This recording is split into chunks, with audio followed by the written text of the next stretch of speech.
All right, so I am thrilled to be here today with some fellow alums from 2009. So thank you all for joining. I see several people on here and we're recording this. So I know a lot of people were really interested in this topic. So I'm gonna give a quick intro to the three alums we have, and then I'll let them give a fuller intro themselves. But we have Rachel Whitney, the head of Spotify, head of editorials for Spotify Nashville, and a long, awesome music career. And Daniel Eckman, the founder of the men's wearable tech company Passion, based in Seattle. And prior to that, Daniel was at Starbucks for many years as a marketer. And Bryan Houston, a senior director at HCA, based in New York, but not at the moment, safe in Nashville, and has had an amazing career path in healthcare. So I'll let you guys give a fuller intro in just a sec, but just for logistics, I think we all know after being on lots of Zoom calls, that it's much more fun when they're interactive. So please, please ask questions. We want this to be relevant to you. You can send me a direct message with a question. You can post it on the group chat or raise your hand and just share it. We'd love to have you all be interacting, and please feel free to share your video. I know it's early Friday morning, but no one was at closing bell, so you're all probably been up and at 'em, so feel free to share your video and just be interactive. And so I'm going to jump in with some questions after the panelists give their intro, but just quickly to set the stage, I wanted to say, so obviously we all graduated in 2009, we got there in 2007. We know this is really different. It's not the same. Obviously, we were there for a pretty major downturn, but we also didn't have this major health crisis going on. There were underlying issues in the economy that caused what ended up happening when we were there, but we know it was really different. And to be honest, it was a really different time. I remember a classmate telling me about this new awesome thing called Twitter. And I was like, that's the silliest thing I've ever heard. Obviously, it's not, it was good. But the iPhone had just come out. So the virtual stuff that you all are dealing with, and the virtual and networking and interviews, it was pretty different. So there were different times, but the fundamental things that I know these three panelists did, and a lot of people in our class did, to overcome the challenge of getting that internship and roll right out of Owen, and then how that factored into their careers. And they've had amazing careers since then in the 11 years. And those things are the same. So that's why we thought this panel would be helpful, and what I know that these three alums will be sharing. So we're really excited that they're here. So I'll let you all jump in and give a better overview of your background and start with the group. So Rachel, do you want to start and just? Yeah. So I moved to Nashville after studying Spanish in undergrad to work in country music, and I didn't know anything about it. I got an internship at a record label, and I walked in the first day and was like, where's the recording studio? So that just background on that. There are no recording studios in record labels, by the way. There definitely weren't back then. So my kind of career started taking shape in my first paid role when I was doing music video promotion, and I was the newest person on the team, and they gave me the internet. So I was calling MySpace and AOL and Yahoo, trying to get music videos placed and promoted online. I decided to go back to school after about 3 years of doing that job in 2007, obviously with our class here. And I remember everybody was like, what are you doing? You don't need an MBA to work in the music business. It's so much money. You're not going to make any money when you get out if you want to come back into music. And none of those things are true. I'm really, really glad I went back to school. But I obviously graduated in 2009. I started after school a digital marketing company with a classmate because there were no jobs. And basically had, like Amanda was talking about, taught people how to use Facebook and Twitter, and did our best to kind of answer their questions about how to operate their businesses online. Got picked up by a management company that managed Keith Urban, Lady Antebellum, My Morning Jacket, did digital marketing for them, and transitioned more into the streaming world in that role. And then in 2015, got picked up by Pandora to head up country music programming for them. And then did that for 3 years through their transition to on-demand, went to YouTube music for about 1.5 years, and I just started about a month ago working at Spotify, heading up their editorial team here in Nashville. So yeah, it's been a wild ride, and I've been very lucky. That's awesome. Thank you. How about you, Daniel? So I started prior to business school in the digital entrepreneurial space, working for a couple of tech startups. And then went to business school, had a great time. And I was definitely one of the, in a way, a career switcher. I wanted to get into more marketing. And so coming out of business school in 2009, obviously was a tough time. And right out of business school, I fell back on my strengths and went back into the tech community and worked for another tech startup, which was sold in about 1.5 years. At the same time, while I was working at a tech startup, the place I wanted to work was Starbucks. And it really took about 1.5 years of continual networking. I remember coming out in 2009, talking to them right away, and they said, you know what, we just don't have any jobs. We're laying off people. So it was a really difficult time, but through persistence and just continuing to network, it took about 1.5 years, and I started at Starbucks, and I was there for about 7 years working on marketing and innovation. And the last role that I worked on was Starbucks Evenings, which is now kind of the part of the roastery and reserve concept, where it's also those Starbucks serve beer and wine and an elevated menu. And I got to work on that, which is a really, really cool business to work on, trying to understand and implement alcohol across the entire country. And it is amazingly complex, but it was really fun. I since left Starbucks to start my own company, and we're starting a men's clothing company, with one day hopefully get into women's clothes, if we're big enough, get into kids' clothes as well. But the whole premise is experiential clothing, and how we're really trying to get people to think about their clothing in a different way, how they interact with it. All of our clothing comes with NFC technology, which you can connect your phone to it, and it serves up a unique experience. So every different piece of clothing that we offer provides a different digital experience. And we're looking at things like virtual reality and augmented reality in our clothing. So really thinking about what does clothing mean in the future of the world. So it's just interesting how your career trajectory goes, especially in times where we are now, and how those first roles can really impact you.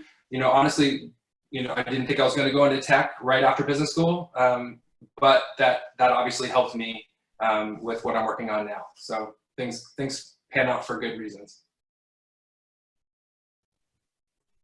Awesome. Thanks, Daniel. How about you, Bryan? Let's see. We lose Bryan. I know he was. I think we might have lost Bryan. Ah, okay. He was having some internet. No. His internet. They were fixing the internet today at 4, so it didn't help for this call, but he'll try to jump back in. So the next question I wanted to ask is just before we delve into kind of how you navigated initially out of Owen and then through your career, how has the current situation impacted your companies and what you're doing right now? Like, what are you seeing in your role? And Rachel, you can jump in if you want. Sure. So it's been really interesting. I started at Spotify, my first day was March 2nd. I took a month off before that to travel, so which was a wild moment. Like I took myself to Costa Rica and remember coming back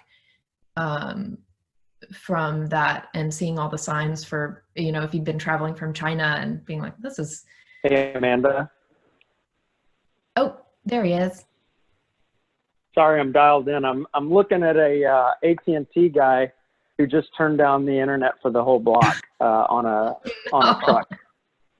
Well, Bryan, So anyway, sorry for the delay. tell us about your intro story. Dan and I just did that. Yeah, certainly. So, it's not all that uncommon. I used Owen to make a career change. I grew up in a long line of bankers and was kind of steered into the banking and finance world and frankly just hated it. Didn't enjoy what I was doing, found, pro formas and financial analysis to just be misery. And so I decided now's a good time to go back to school, and it was ended up being a good and bad time in that I was in the mortgage and finance industry, and the market just totally fell out. So, here I am in Owen trying to navigate my way and find a new role, find a new industry, and there are no doors open. And I think that that's probably something similar to what some of you may experience now. So I had to fall back on what I knew, and that was banking, and really, had to go hat in hand to people that I knew. And at one point was even considering maybe I could get a job as a bank teller. And it was funny. I can't remember who I talked to. I want to say it was Emily, but for my internship, I basically begged this banking chain in Texas to hire me as an intern. And they said, yeah, we'll gladly pay you $2,000 a month. And I was like, okay. And so Emily helped me navigate by saying, well, maybe you're not aware, but the average salary for an MBA internship is X. And they came back and met me with their highest ever to date salary for an intern, and had me sign a confidentiality agreement for that. So anyway, long and short, beyond drawing on previous contacts and going a step backwards, if you will, into the industry I did not want to be in, just kept trudging ahead. And I'll go into a little more detail in a minute about job search, because I think what I did is pertinent to what you all may have to do at this time. But currently, I work in surgical services at HCA. We have 192 hospitals in 26 states. We have 7 hospitals in the UK and some research partnerships, and work in guiding and really doing the business analytics for our clinical leads and clinical directors.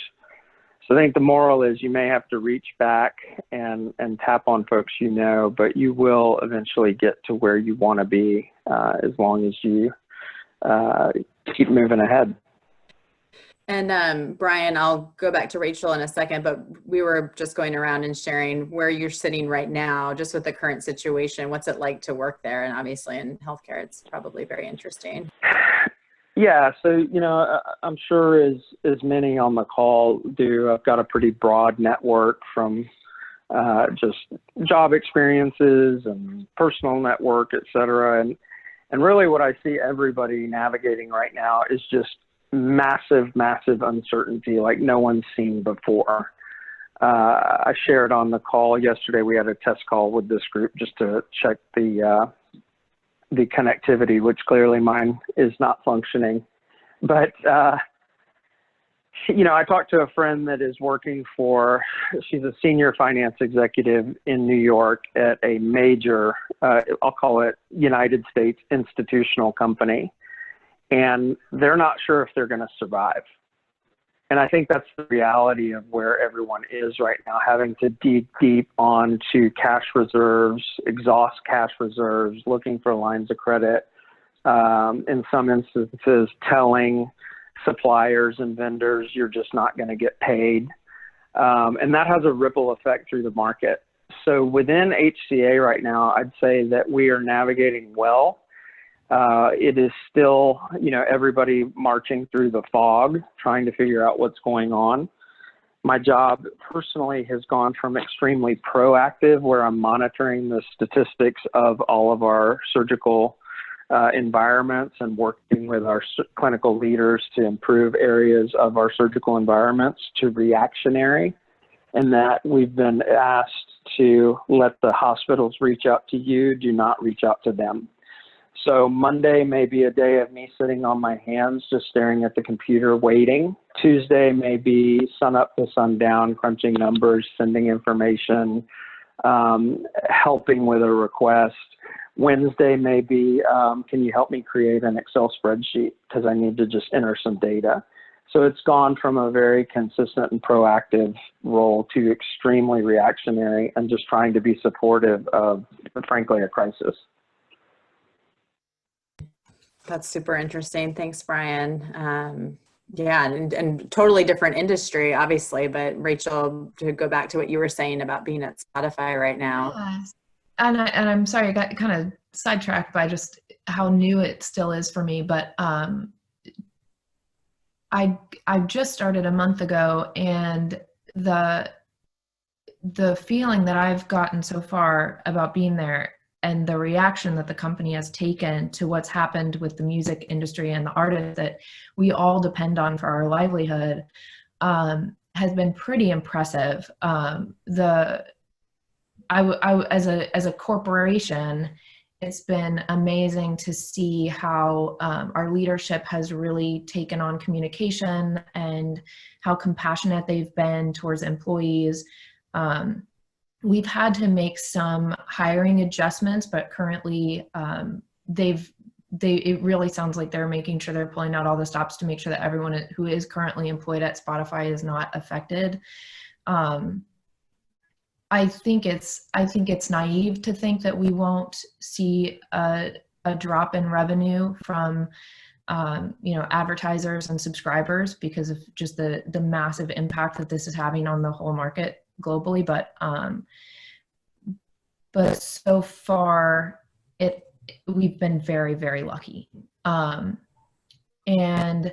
what's been really cool, and I think we were talking about this before the call started, is that it's moved forward some initiatives I think that had been on a back burner that have suddenly become an example of something I think that in the past felt like not like a big necessity, but all of a sudden became extremely critical, not for our own revenue stream, but for the survival of the people who make the content that is the reason that we exist.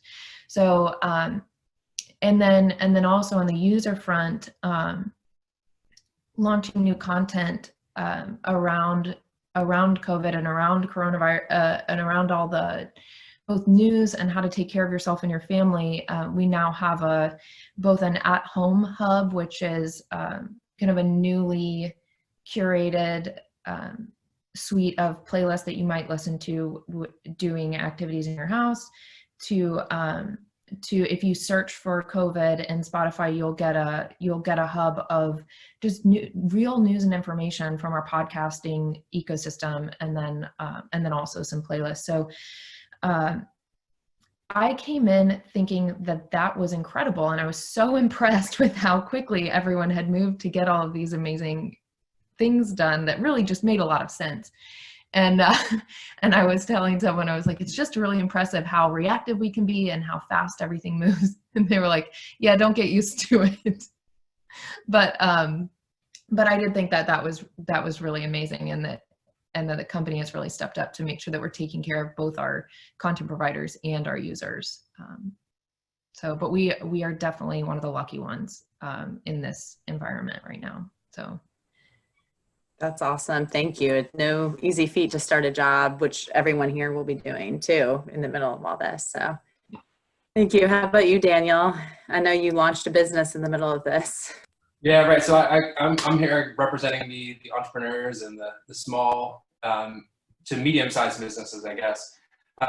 One of the things, to what Bryan said, what really cemented this time was, you may not know this person, but Tom Douglas is a restaurateur here in Seattle, and he has 15 to 20 locations. He's amazingly successful. He's been on the national circuit as a top chef, and he has a radio program every week that is tied with NPR. And he was asked a question by one of the panelists that who said, "Hey, you know, when we get the economy back going, and you guys, you know, turn on the restaurants, you know, are you really excited for that?" And his response was just so telling. And I'm not trying to like put fear into everybody, but he was like, "You don't come back from this. It took him $3 million just to close his restaurants." And that really cemented this time for me, where, you know, I've had drinks with Tom Douglas, and I know how successful he is, and he's been an amazing entrepreneur, but he really, you know, imparted on this interviewer that this is a really, really big struggle, especially for the restaurant community and others. So, I thought that was really interesting. When I heard that, that really put a little bit of like, wow, this is a challenge. So for us, for Passion, we were supposed to launch March 17th. And, you know, you plan for your launch. You know, we're a small organization.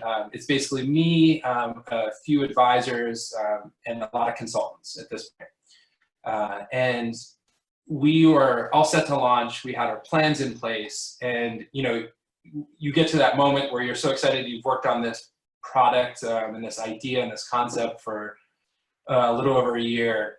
And you literally just have to throw it out the window. And just, you know, to Rachel's point, be really quick to move and think with, you know, you have to be in a way reactive, right? I think what we try to do at Passion, and when I was talking to our advisors and I was talking to a lot of people we work with in the industry, is you kind of have to fall back on your principles. And I know a lot of companies will do that, but I think that's very appropriate for you as well. As you're going into your job search, fall back on who you are as a person and your principles. Passion, we fell back on, hey, we need to be able to, you know, part of our mission is to learn, express, and do good. And, you know, the do good part is an important part of our mission. And so we didn't feel comfortable selling a luxury product in the marketplace when a global pandemic was going on. And so we canceled our launch, and we just kind of started to reflect and started to talk to people in the community. And this was about 3-4 weeks ago, where in the US, wearing a mask was not the thing to do, and it wasn't cool. And the CDC was saying, don't do it. The World Health Organization was saying, don't wear masks, mostly to protect people from going out and buying N95 masks and others. But we actually saw that there was a need for this. If you look at a lot of Asian cultures, they wear masks on a regular basis. And I'm talking about personal use masks, not medical grade masks.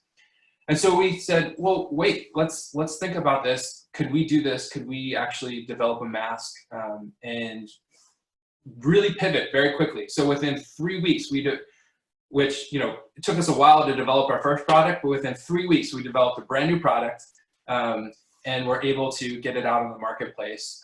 We aligned ourselves with a organization called Artist Trust, as I was mentioning before, who raises money for artists. So it was, you know, in a way, what Bryan and Rachel were saying, it's like you move really quickly, we're moving very quickly, and we're being a little reactionary, but we're trying to be as thoughtful as possible and fall back on our mission.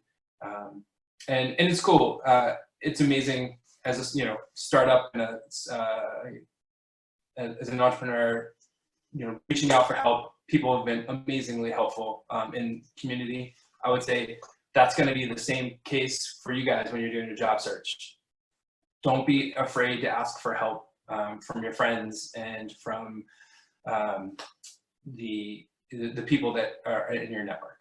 So I think we know we'll get through this, but it's just amazing how different, how quickly you have to think on your feet, and how you have to be able to just tack in a different way and be okay with it. That's a great point, because like Rachel starting her role, you having to shift your business so quickly, Bryan's role totally changing, like that's a good insight for everyone who's going to be doing their internships and full-time roles, whether they're coming into a company that's changing so quickly or their role is going to have to to shift. So that's super helpful. Yeah, and to that point, Amanda, I would say, I think one of the big things, and I know we'll get into some strategies and things to think about in the job search, but like really just, kind of throw out what your expectations were and what your preconceived notions were of what we all go into business school and we're like, we're gonna get this awesome internship and it's gonna be amazing. We're gonna get this awesome job coming out of business school. And, I just invested in this education. You really have to, in a way it's a sunk cost. And so you have to just basically, you're starting at zero where you are and just level set your expectations. And be able to pivot and move quickly and, with the best intentions. Well, welcome to humility, in yeah, a large right. degree. Yeah, right. That if you've never had a challenge in your life or in your career to date, you're neck deep in one. And I won't sugarcoat. I think that the next 12 to 18 months are going to be volatility like we've never seen before. We're already seeing it, swings like we have never seen before in the markets, supply chain interruptions, potentially completely recreating pathways of supply chain. I think that the global marketplace is severely going to punish China for this, and you're already seeing that. And so that's going to impact every business, not just in the United States, but globally, as the dust settles and people try and figure things out. And so, I was thinking about this morning. One thing that was coming to mind, and sorry to hijack your mediator role, Amanda, but one thing that came to mind is, I thought back to 2008, but really 2009. 2009, I had not lived at home in 11 years, and I was forced to move back into my parents' home, which was not just an adjustment for me, it was an adjustment for them. And had no clue of what the future would look like. Would I be there a month? Would I be there a year? The little teeny bits of work that I could scrape out, which I'll add later, ended up being beneficial. The teeny bits of work I could scrape out were just so discouraging that, it's like, maybe we'll never recover. I mean, you really go through these thoughts as you're newly trying to find your way in the marketplace. But what came to mind this morning to me is that as business leaders and as future business leaders and as integral members of teams that you will become and are currently in school, the question becomes, how do you handle this situation? And I think that's what people are really going to look at.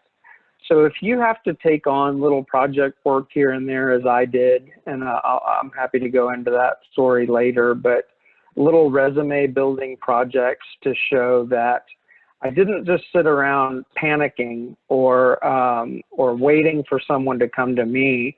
I reached out, and like in my case, I reached out to our family physician, who is a cardiologist by profession, and said, is there anything I can help you with? And he said, yeah, we need to do our critical pathways, which is what you do in a clinic if someone goes into cardiac arrest, what the tools are, the equipment, what the protocols are to get that person directly admitted into a hospital. So it was basically value stream mapping, if you will, and was one small project. But yeah, absolutely. And it became a list on my resume of project-based work.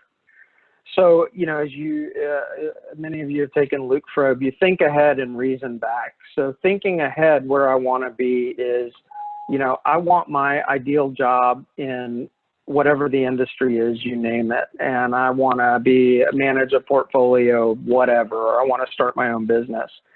So thinking ahead to get there, if you're sitting there for that interview, no one is going to fault you for, yeah, it was awful. And when the world was in free fall, I did this, I got this project work. I had to keep a list. I interviewed with 300 people, you know, whatever it is you can, any kind of facts, figures, statistics that you can do and be proactive about shows leadership rather than, I think some people in the world that just throw up their hands and think, gosh, you know, the world's dealt me a bad set of cards, or I don't know what I'm supposed to do.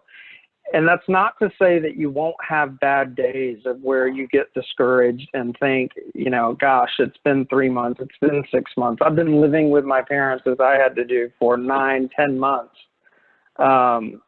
But you will get through that, and you've got to just be diligent and surround yourself with, as Dan said, a network of people that you can call on, as I did many a time. Amanda was one of the ones I called, and others in our class, to say, I am so discouraged today. But you'll push through that, and you'll be able to continue to build the resume, and you'll be able to get to where you want to be. Yeah, Bryan, I want to follow up on that a little bit with you guys are actually in a really unique position where you're still in school. You're not yet in the, you know, in the group of people who are in, you know, just looking for work. And because of that kind of school label, you get a little bit of a free pass to reach out to people. And I would just say, like, own this time and reach out to anyone you please in the alumni database. And, you know, don't get discouraged if people don't have time, but really, like, volume can win here, and just meet as many people as you can while you've got that student label as well, because those relationships can be really valuable. That's a great... you're such a non-threat. You know, you're not asking for a job when people are, like at HCA, you know, we've cut salaries across the board between 20 and 30%. Maybe I'll have a job next month, maybe I won't. That's a reality. Mm-hmm. But when you as a student contact someone and say, I just want to talk to you about your career, how you got there, I never once had someone turn me down, to Rachel's point. Not once. Yeah, and I think that's a good point too. I mean, offer help, right? So you know, some of the best business leaders are empathetic leaders, right? So, you know, all of your the alumni that are out scattered across the globe are all going through this. Where, you know, this isn't just, you know, I think what's interesting about this time is, you know, in 2009 it was a U.S. problem, right? It was because of mortgage-backed securities. And that was a solely problem that we've manufactured. This is a global problem, and obviously a global pandemic. And so, you know, as you reach out across the globe to all of the alumni, they're going through this, and, you know, offering to understand what they're going through. Like Rachel said, you kind of get this pass of, like, hey, I'm a student and I'm just trying to understand and help and really get just see what you know, want to learn about your industry. Obviously, you're going to be strategic about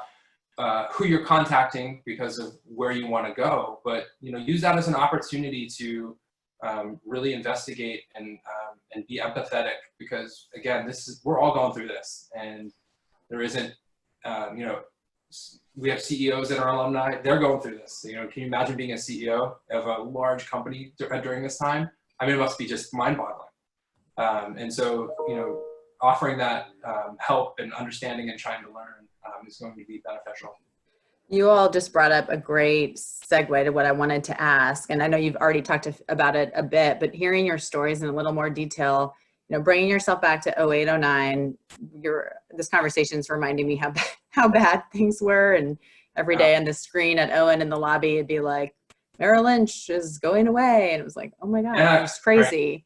So what steps did you specifically take, I guess, for either your internship or full-time? Because I know your stories and they're all really cool, how you, like, were really creative, and it wasn't necessarily what you had maybe thought you would do, but what did you do? Like, what was successful? What was helpful? You mentioned some of them, but Dan, do you want to start?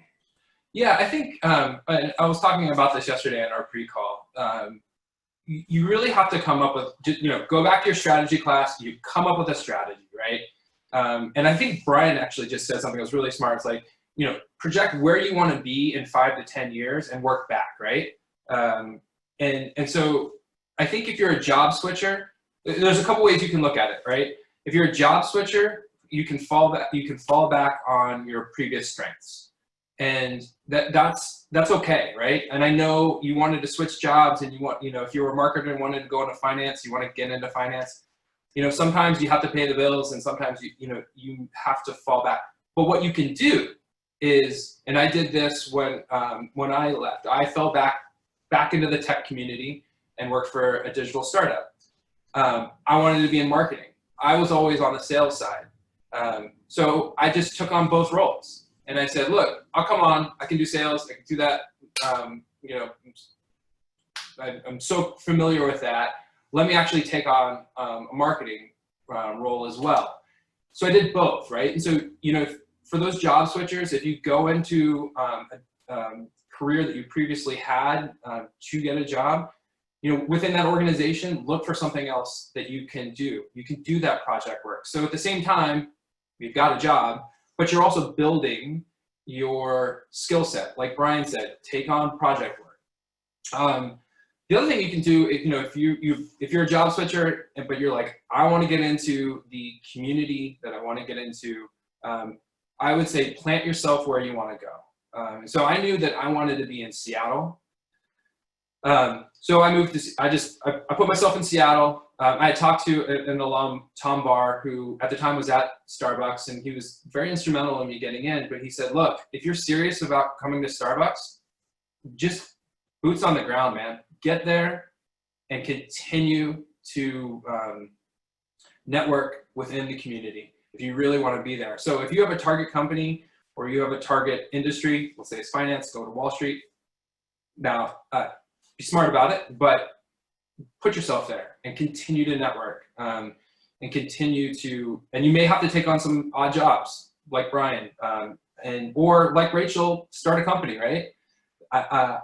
I'm jumping ahead a little bit, but I think, and I've talked to a lot of people, with all of this going on, this is going to fundamentally change the way people live their daily life for the rest of time, period, and stop.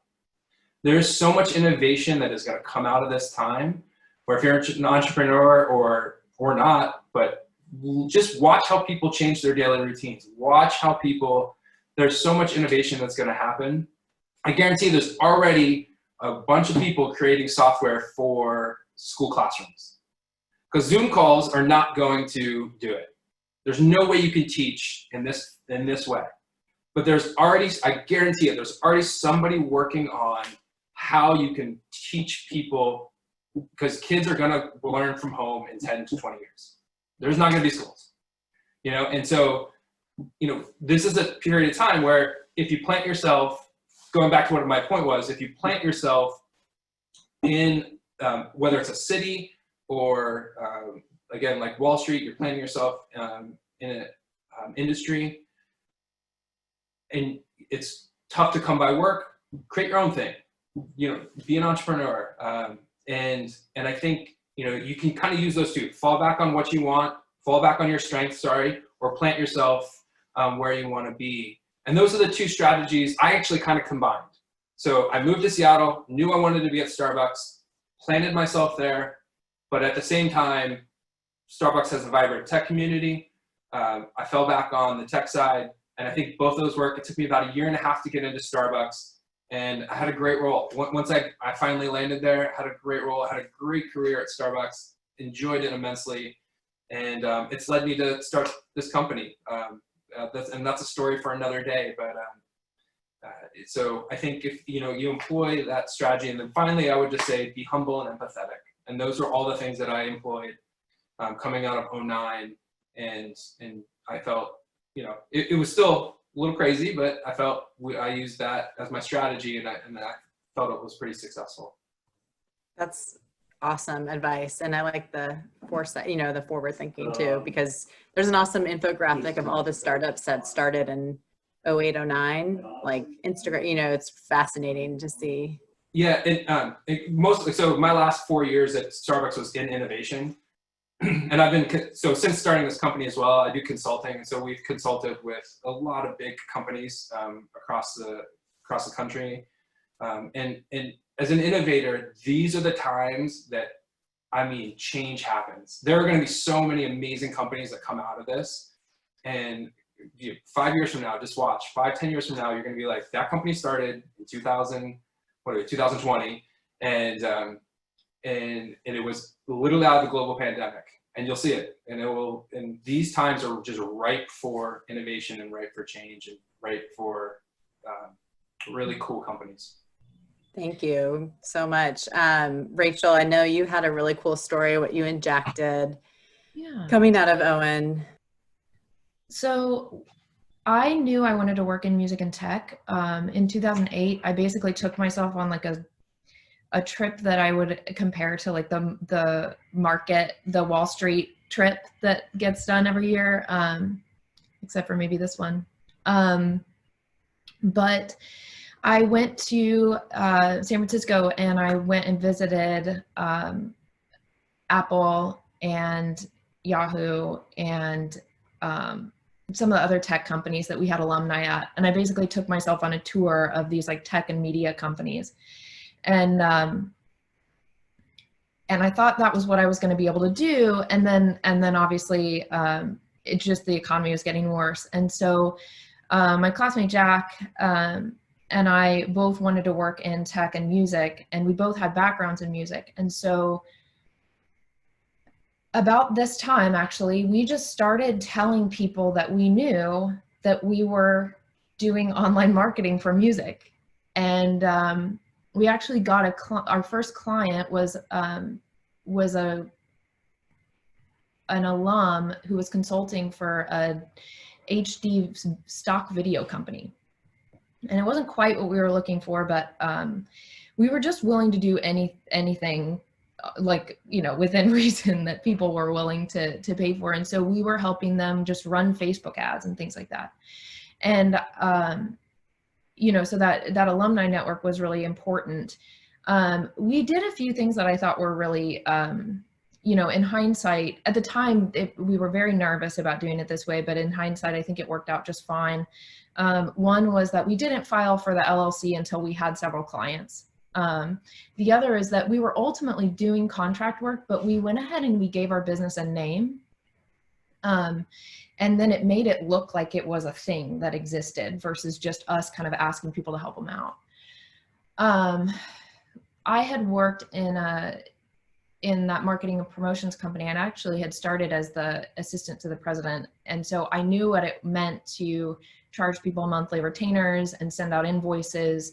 You know, none of that is rocket science. I think anybody could kind of figure that out with a little Google searching. So, but that was really helpful in kind of getting us off the ground. And then we just tapped into our network. Some of our first clients were people that we'd done projects for during school. And then the other thing that we did that I think was really critical is that we would ask people what they needed, and then we would go figure out how to do it, and then we would do it and charge them for it. So I learned in that period of time, right after I thought I'd gotten out of like the last school I thought I was ever going to go to, I went back to taking classes. I took a class in HTML. I took a class in Ruby on Rails to learn kind of the basics of computer software programming.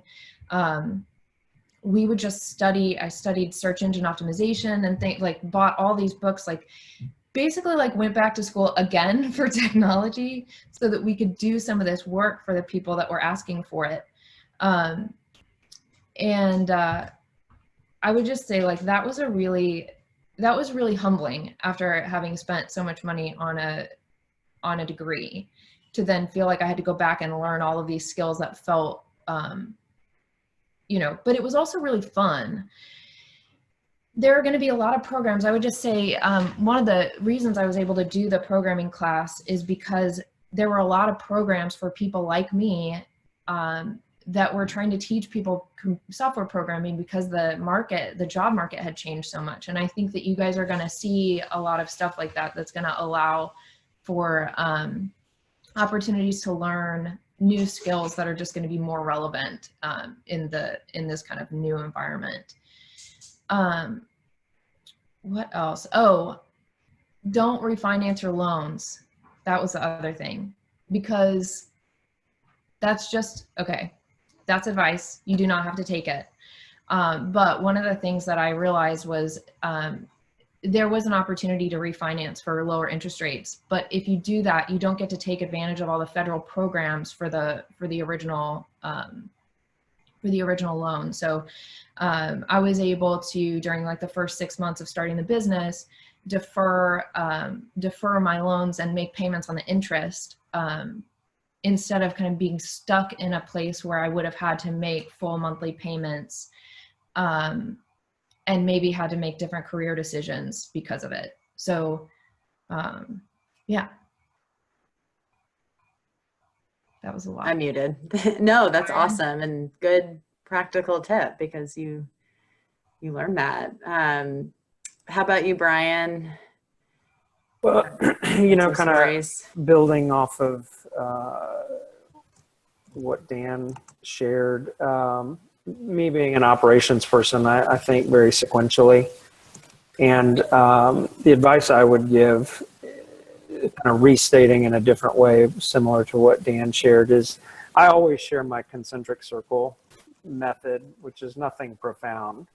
But the inner circle of the bullseye, if you will, is what do I want to do and where do I want to be? So in my situation, it was I wanted to be in healthcare and I wanted to be in Nashville, but I also was totally fine with being in Texas. So that helped because that focused me, and I'm from Texas for background. So that focused me on where I could start looking for work and interviewing.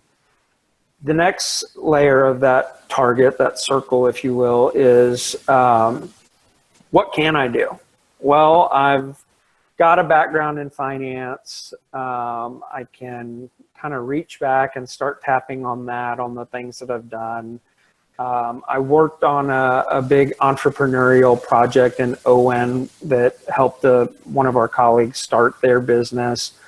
So technically I could help with some startup kind of work, and maybe that helps expand. And then the third layer is, what am I willing to do?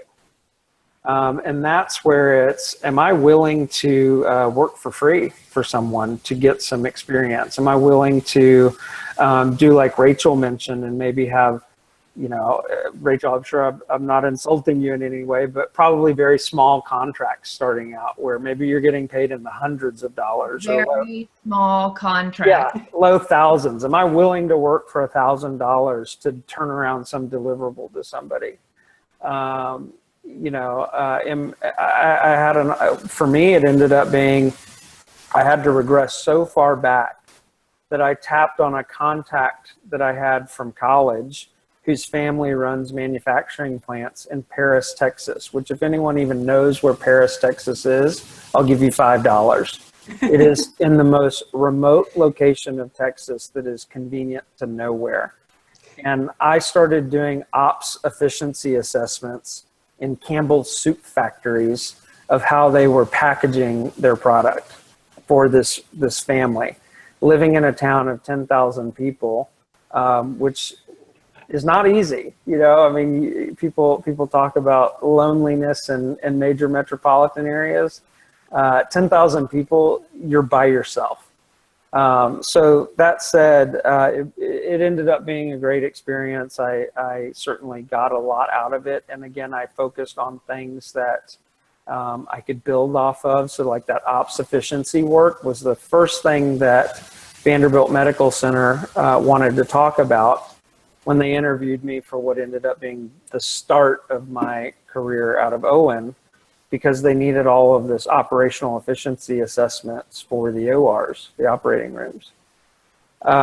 So a couple other pieces of advice I would give. Another classmate of ours, Amy Shellis, was brilliant about documenting in an Excel spreadsheet. And I still do this to this day whenever I am working on a personal project, like a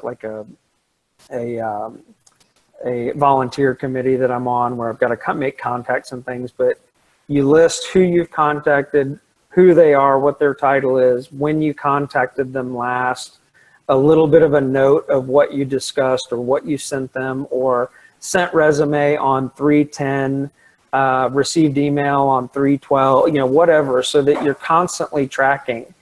And at the very least, it helps you stay organized. For me, it was motivating of like, this is a really bad week. I haven't contacted a single person this week. I still don't have a job. I need to dust myself off, take a walk around the block, and I need to contact 3 people this week. The other thing that I will leave you with is my mother always tells us that people can't help you if they don't know you need help. And how I interpreted that at this time was, you know, humility is your new normal. And I ended up getting a really interesting job lead that ended up not being something I wanted, but it was very close, from the guy who ran the postal center where I shipped packages from. Because I literally was talking to everyone that I could. Friends, family friends, Owen colleagues, their parents, cousins, and it ended up being the Ship Express guy on Mockingbird Lane in Dallas that connected me in with someone that did supply chain work for getting products into hospitals. And the job ended up not materializing, but I got more contacts out of that person. I learned a little bit more about hospital supply chain, which I really didn't know much about. But had I not, you know, taken 2 extra minutes when he said, "How's your day going?" and said, "Well, you know, I'm really stressed trying to find a job," that wouldn't have happened. So I would really, it's hard for a lot of people. Most people, it's not normal. You feel boastful or weird that I'm talking about myself. But you've all taken a marketing class, and you are right now, you are your brand. And so you've got to put that out into the world that this is what I can do. This is what I'm looking for. This is where I need help. And you just never know if some crazy aunt that's retired talks to some neighbor and you end up emailing each other. I mean, the world is really that small and that odd. Yeah, I will say too, it may not feel like it at first, but we got so much mileage out of the MBA coming out of school in that environment. Like people become very risk averse, and I think with reason. And there was definitely a propensity for trusting us with the work that we were offering to do that I don't think that we would have gotten without the credentials. So, you know, I know it might feel weird right now and expensive and like, you know, this is definitely hard, but I just have a kind of a hindsight value for going to Owen that I you know, didn't recognize at first. Rachel, I think that's a great point. Yes, that that you have gone through school and that MBA does carry weight, and don't forget that. And I think I thought like Rachel too. Like coming out, I was like, okay, well, what did I really learn over the last 2 years, and what is that worth? And especially in an economy that was very depressed at the time. But I think Rachel, that is such a great point that, you know, you in a way are elevated, right? And you need to be the leader that, the reason you went through business school, be the leader that you are, and use that, you know, authentically to your advantage. Rachel, that's a great point. I want to jump in there. I've gotten a few questions, and so I want to jump into one of them that I think is relevant to everyone. Bryan, do you mind asking it? Make sure you can. Yeah. So one thing on my mind in response to some of your advice, especially as a career switcher myself, is sort of the concern about becoming pigeonholed by doing something a little different after Owen, and then making it difficult to kind of pivot back to my more desired career path once the economy and businesses kind of rebound. Would love if any of you could kind of speak to that a little bit. Natural concern, I would say, but you know, you've got to recognize if it hasn't hit home yet. As Dan said, the world has changed forever, period. The folks that are my friends in finance, and again, I live in New York, so I've got a lot of Wall Street friends as well. They can't even use 2008, 2009 metrics right now because things are just so wildly different. So that said, no one is going to fault you for having to do what you have to do. And if they do, then get out of there. I mean, that's an incompetent person and you don't want to work for them.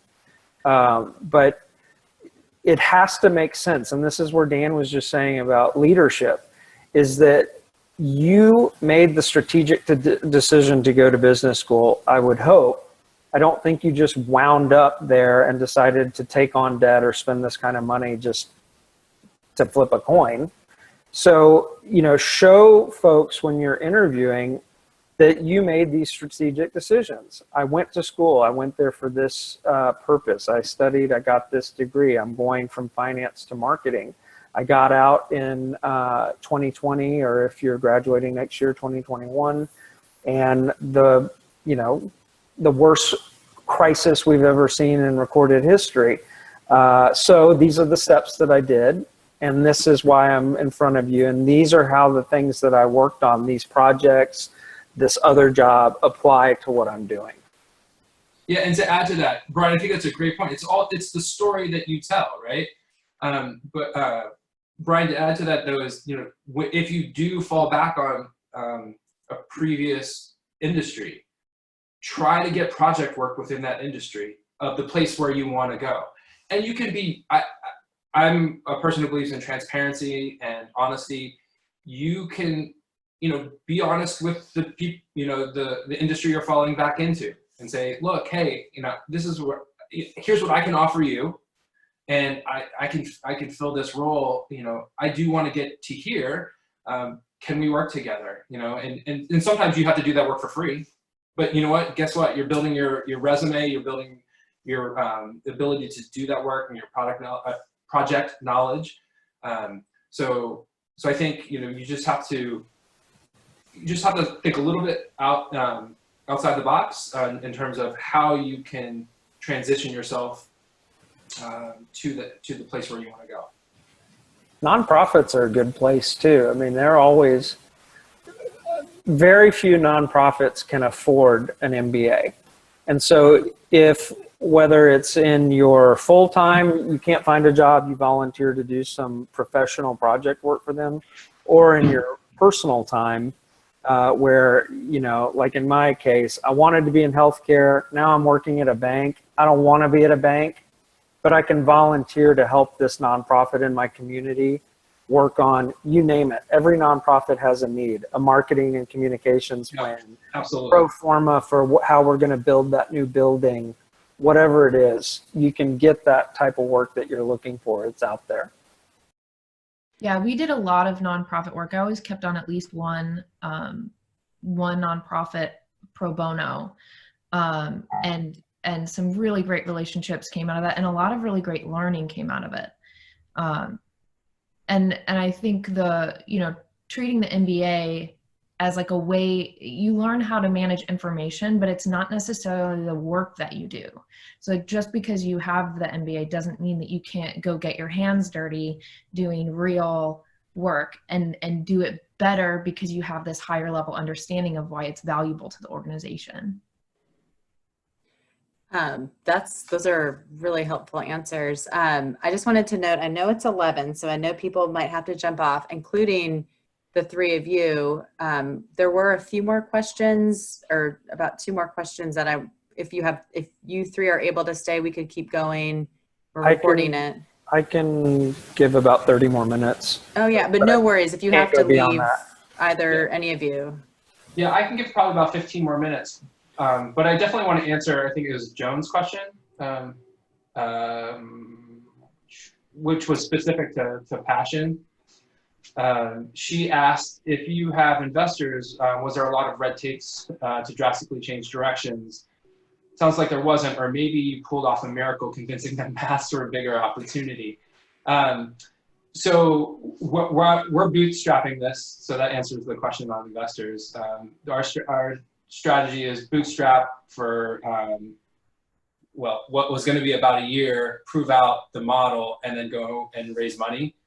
But it actually isn't too far. Going into masks isn't too far off our strategy, and so the change in direction. We deeply thought through this. We weren't just going to do something to do something. Our company is going to sit between what we call technical apparel, which is like Patagonia, Arc'teryx, and Supreme, which is a streetwear company, or Bape 8. We're kind of like right in the middle there. So if you actually look at a lot of streetwear clothing companies, you're going to see a lot of them have had masks for a really long time. So it actually fits in our product offering. And what we're really interested in doing is looking at experiential clothing, how you can create individual experiences within clothing. So our experience is going to go across multiple items of clothing: shirts, polos, jackets, pants, hats. It's all about what's that experience. And so like today, when you wear a jacket, you can like connect, there's an NFC chip, just the same thing you use for a credit card and tap to pay. You connect your phone to it, and an entire story comes up about the artwork in the jacket, or that's on the jacket. So for us, the pivot to face masks really wasn't a big change in direction. It was just actually, hey, we have another product, and it seemed like it's the right product to do. So for instance, we're about to drop off a shipment of masks to our local grocery store. So all the grocery store workers, you know, have to wear masks. And I was literally grocery shopping. Talk about Bryan talking to other people. You know, I was grocery shopping wearing my mask, and the guy goes, "That's an awesome mask. Where'd you get it?" And it was the guy checking me out of the grocery line. And I said, you know, it's this company we're starting. He's like, "God, we really need these." I was like, done. We're going to drop off. We're going to donate a whole mess of masks to you guys so you can have these cool masks. And he's like, "Thanks. Really cool." That was just 2 days ago. So we're getting the inventory ready to ship off and donate a whole bunch of masks to them. So in a way, it works for us. And our advisors were on board, so that was a good pivot, I thought. I'm so sorry, I have to run, but I hope this has been helpful. Yes, thank you so much for joining, and you have awesome insight, and you were like all of you three are the perfect people to share this insight. So thank you so much, Rachel. Rachel, great to see you. Oh, and you guys too. Good luck with everything. Yeah, so I can stay on for, like I said, 15 more minutes, and it sounds like Bryan can stay on too. So yeah, whoever. And like questions, yeah, like let's throw out some questions. Yeah, Kate had a question. I wanted her to have a chance to ask. I think you can unmute yourself, but let me try. Kate, are you able to speak? I think I unmuted you. Oh, yep, yes. There you go. Okay, great. Sorry, I have a 2-year-old and the garbage truck is about to come by, so we're preparing to go see our highlight of our Friday. Kate, I have a 2-year-old who loves the same thing. Yes. I have no children, but trash day is a highlight of the week right now. Quarantine. There's been a bunch of social media stuff going around that people literally dress up to take out the garbage. Oh, yeah. We do a picnic and wait for it. But my question was as someone who is lucky right now, my offer has been respected and it hasn't been rescinded. And my company that I'm going to into a rotational program is really face-to-face. And looking at being onboarded remotely, thinking through the rotational program when I signed on was very much like you need to network, you need to get in as much as you can, you need to have a lot of face time. So any advice you have on kind of making that shift and figuring this out while I will probably be onboarded remotely? Okay, I'll jump in. I think as I was alluding to earlier when I said, the world's going to change from here forward. I think you just have to get really comfortable with Zoom calls, and it should be no different, right? Face to face doesn't necessarily mean that I need to be 2 feet away from you, but I think you can really continue to network. Just do it through Zoom or whatever technology you want to use, whatever platform you want to use. Because really it's the exchange of ideas, right?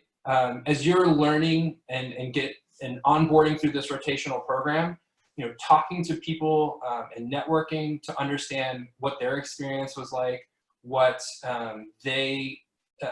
whether it's the people that are going through your rotational or people, you know, as you network with executives, you know, I think this is going to be a bit of a new norm in terms of how people meet. So I think, you know, getting really good at using technology and Zoom calls, and I think that's going to be important. Kate, what does the rotation look like? Let me unmute. My rotation it's a 21-month rotation, 3 months in each rotation. And the first 4 are supposed to be like you have no say, they just put you in, and then the last 3 are supposed to be more where you want to land. So you want to be really networking with the people where you think you want to land, so that you have that kind of runway when you are landing. What company is it, or what industry? It's Experian Health, so IT health. Yeah. You know, I think it is going to be hard right now. We are so conditioned to have in-person relationships. So everyone's going to be kind of finding their way in this new environment.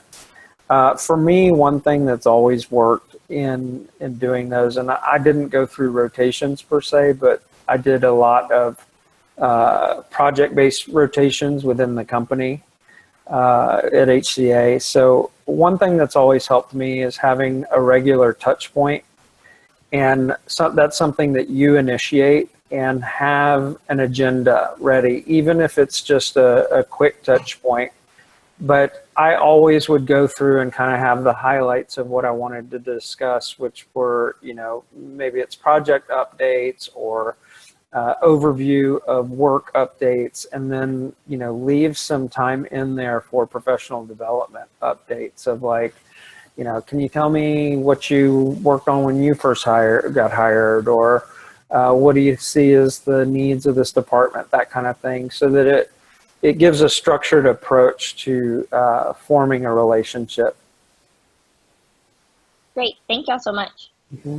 And actually, just want to add on to Bryan's, if you actually create that structure and have, you know, similar conversations like that across multiple people, that's a great way to learn. And especially when you're job hunting as well. I think I did the exact same thing Bryan did, was every time I called an alum, I put down their email, I like summarized the conversation, and I tried to have the same conversations with every single alumni I talked to. And what you learn by having the same questions and the same conversations, you know, obviously you can tailor it a little bit depending on who you're talking to, but you want the same general structure throughout all your conversations. During, you know, obviously you have your job, but for those who don't have a job yet, you really start to learn what is going to be the right fit, right? Because you have consistent, and, you know, it's like a survey. You know, you start. I don't know who teaches survey class, but it's the same type of thing, right? And so you know, you can use that. That's a great structure to use. Yeah, because you'll all be, even, you know, for Kate, obviously yours is very networking heavy, but everyone's going to be doing a lot of networking in the weeks, months, years ahead. And so those are good. That's a good framework. I just want to take a pause. I know we just have like 5 more minutes. Does anyone have a question? Feel free to or put it in the chat or raise your hand and I can unmute you. Would love to have questions that you guys have. I have a whole list of things I could ask, but any other questions? I'll give you guys a minute. We really, really appreciate you guys being here today and sharing this. It's been awesome to hear your insight and bringing me back to a challenging time for everybody. I actually think the interesting thing that you said was Twitter was coming out. I remember buying the very first iPhone, 2007. And everyone was like, what the heck is that? I was like, Yeah, oh, we all had our the iPhone. Blackberries. Yeah, everyone had BlackBerry. I was the one with the Apple computer and the iPhone in business school. But I'm curious, and I'm going to throw this out to everybody: is what are some of the biggest kind of fears, or what's keeping you up at night? And I'm throwing that out to everybody on the panel. Anybody can answer, or no one can answer. But what is really making you worry, keeping you up at night right now? Yeah, I'll go. So I put it in the chat, but I mean, my worry and fear is that, I'm paying the same amount for not the same experience for this MBA education.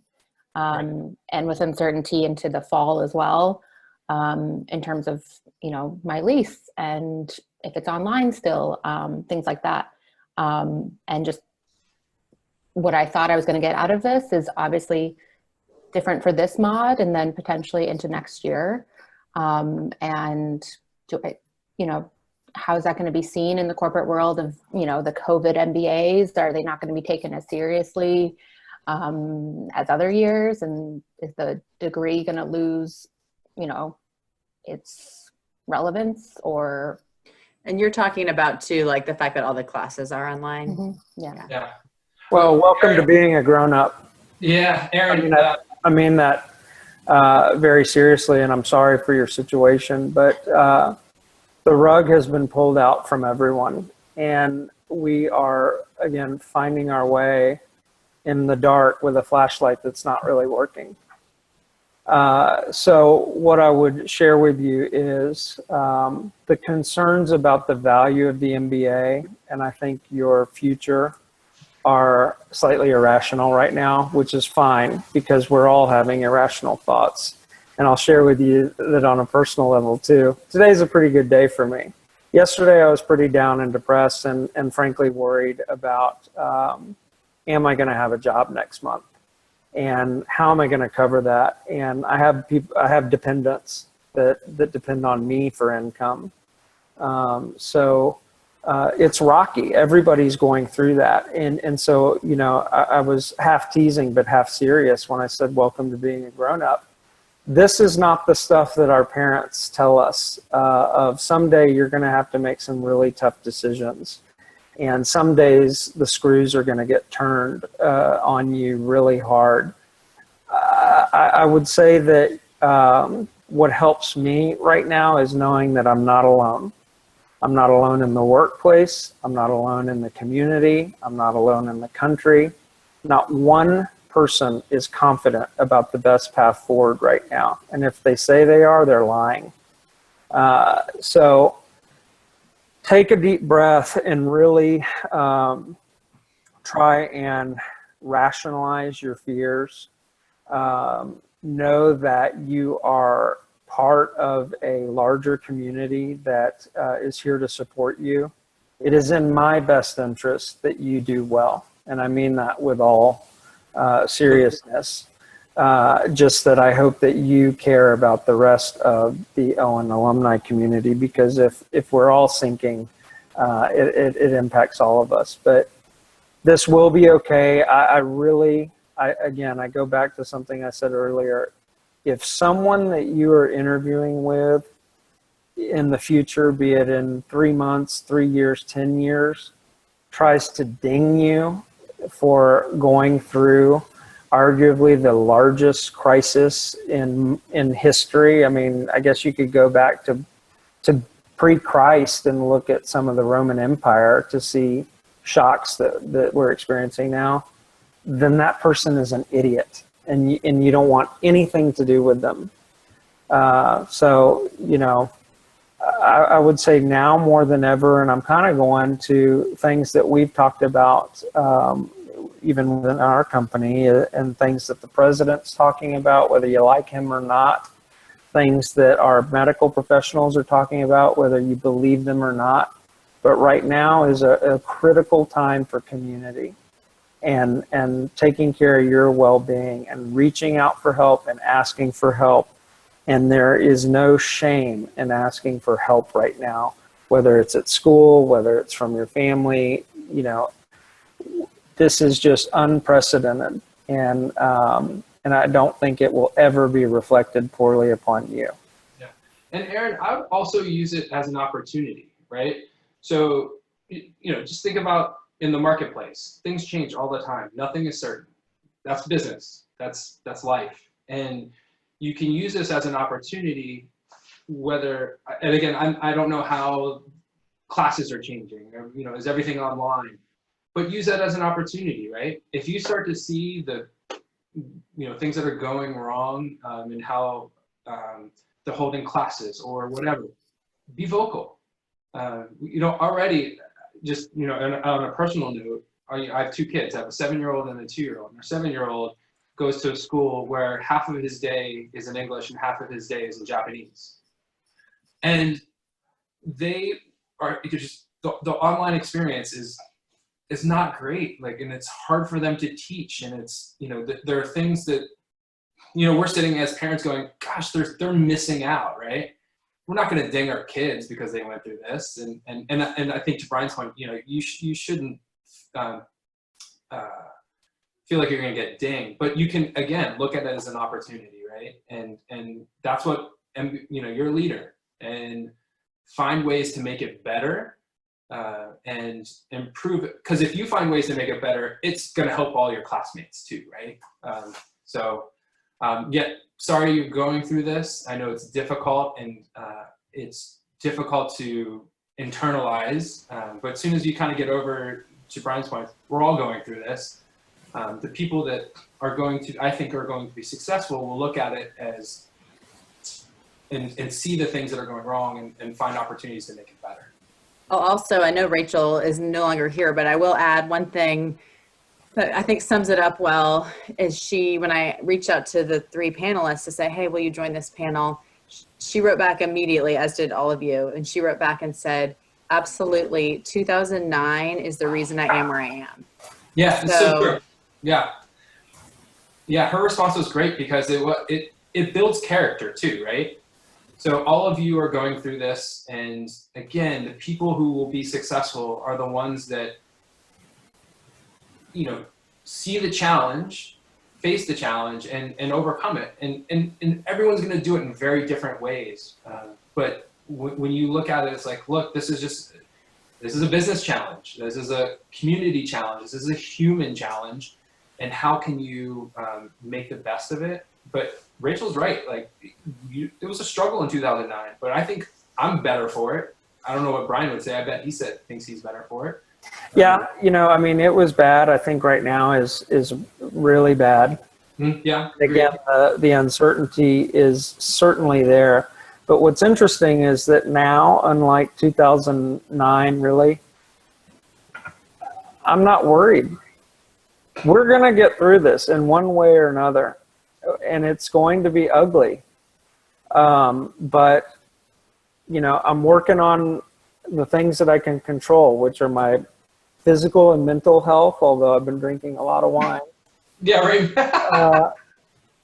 I am working on really staying attuned to the market and watching and reading the Wall Street Journal regularly and just seeing what's happening with all sectors of the market, not just mine, watching these drug developments. And I was given good advice back in 2009 by one of our alum who's from Argentina. And I had lived and worked in Argentina for a period and was even looking for jobs down there that were going to pay like $15,000 a year. That's how desperate I was, which even down there, $15,000 a year is not enough. But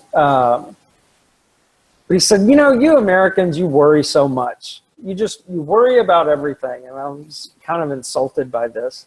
And he said, do you have food on the shelves in your grocery store? And I was like, well, yeah. He said, is the power going out in your neighborhood or your community? I was like, no. And he said, then you're fine.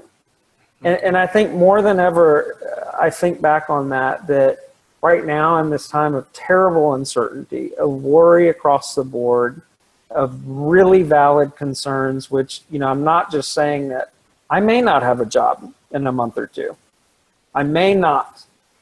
But I know that what I can count on are the basics that we all need to get back to in life, which is a support group, people that I can talk to at all levels, professional, personal, you know, friends, family, whatever. And I just don't have the worry I did in '09 of where I legitimately thought I may never get a job.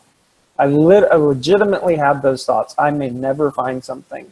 I may never get beyond doing stupid, bullshit, piddly work that I'm being paid $500 for. I may be stuck. I remember a friend of ours, O'Neill, I called her and I said, I just looked at a house in Paris, Texas that was $39,000 and I think I can afford it. It needs to get a new roof and it's kind of, you know, falling down, but I could buy that house and I guess I could just set up a life in Paris, Texas. You know, I mean, and I think back on that and that is just so mind blowing that now, again, going through it, it's like, you've got these layers of support that you can count on and depend on, and those are real, and it's going to be okay, but it's going to take some time.